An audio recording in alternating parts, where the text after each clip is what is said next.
Hello, viewers, and welcome to the program. And this morning, we are taking a look on what is happening in South Africa. The EFF is holding what they call VAT Victory March. And according to the SABC, the Economic Freedom Fighters are holding a VAT Victory March in Pretoria.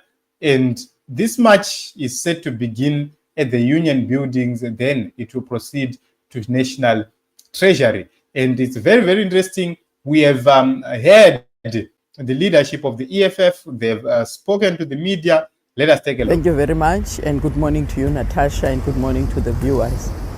Today, it is not a march for the victory of the EFF. It's a victory for the poor South Africans, because the people that are mostly affected, it is the poor of South Africa. So it is therefore very important for us to demonstrate how happy we are that the increase of VAT has been scrapped by the courts.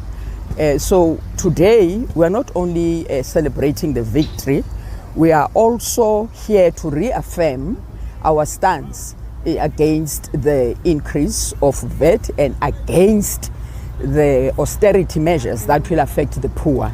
Because you will know that any austerity measures, the first portfolios that they gun for, it is education, it is health, it is, all those portfolios that affect the poor.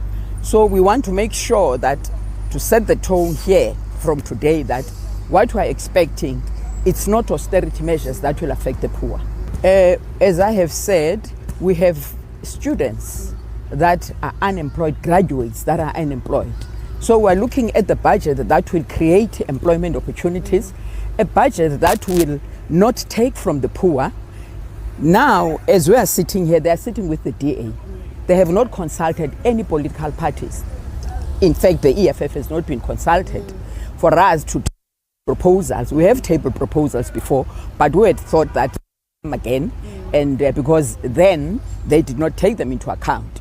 Now we were expecting them to come and table and ask us for our opinion in terms of the new budget. So it's a matter of wait and see what happens.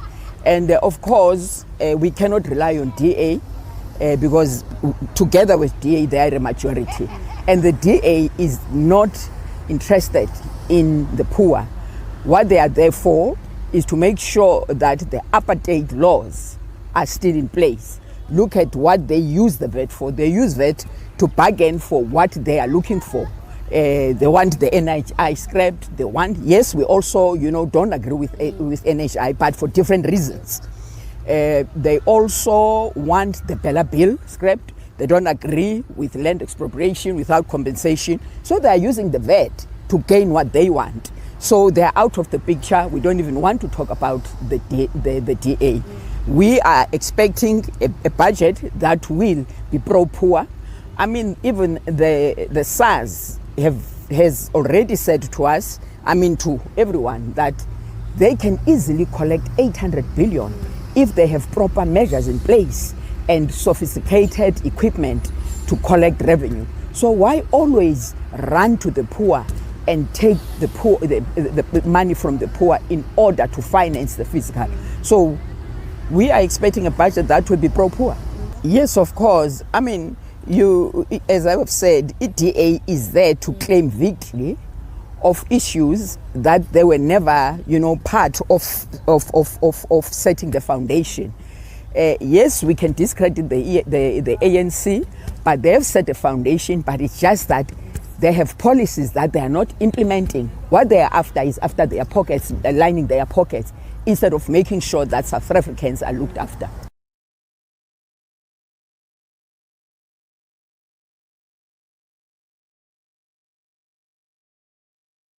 EFF, they are trying by all means possible to hold the ANC and the DA government accountable. And also Julius Malema had to speak about the activities which were going to happen in Parliament. Well, this was not unexpected. They were playing tricks on us. They said 2%, but the real intention was to increase VAT with 0.5 this year and 0.5 next year, which would lead to 16%. They ran out of ideas on how to generate revenue for the state. This is not an instruction to Parliament. In terms of Public Management Finance Act, he's allowed to come and make a proposal according to Section 27 of that Act. And then we must then be allowed through committees to engage on this matter and come back and debate it here and adopt it here. We will not support any form of increase on VAT. We agree that we need to protect SRD. We agree that we need to invest in infrastructure, but let's test the rich. Let the corporate tax be increased. Let there be tax on the wealthy people of South Africa who buy buffaloes for 22 million. Those people should be made to pay and finance the social responsibilities of the state. So these are very valid arguments from the EFF. And when we look at the tax regimes, both in Zimbabwe and South Africa, they're trying by all means possible to use unethical tax regimes where they are taking every dollar and every penny from the poor. And then the rich continues to be rich. And, the bridge, the gap continues to grow, and nobody is coming to bridge the gap. So the government, the purpose of the government was supposed to be bridging the gap between the poor and the rich. But it's not happening like that. They are actually widening the gap between the rich and the poor. And that is what the EFF is fighting for. And EFF is taking a bigger responsibility, a responsibility which was supposed to be pushed more by the MK as the official opposition in South Africa. But EFF is now taking the burden on itself to make sure that they deal with these issues. So this is what is happening in South Africa. The EFF, they are celebrating what they call victory march, VAT victory march. This is what is happening right there in South Africa. And also remember, budget is going to be tabled in Parliament. We will be coming back to talk about the position of the EFF on the budget itself and the trip or the visit of Cyril Ramaphosa to the United States of America. Remember, they're trying by all means possible to avoid the United States of America sanctions. So Ramaphosa is in the United States of America at the critical point where they are supposed to be dealing with the budget for the third time. And remember, we are now towards the end of May. South Africa does not have a 2025 budget, and it's something else. So this is what is happening.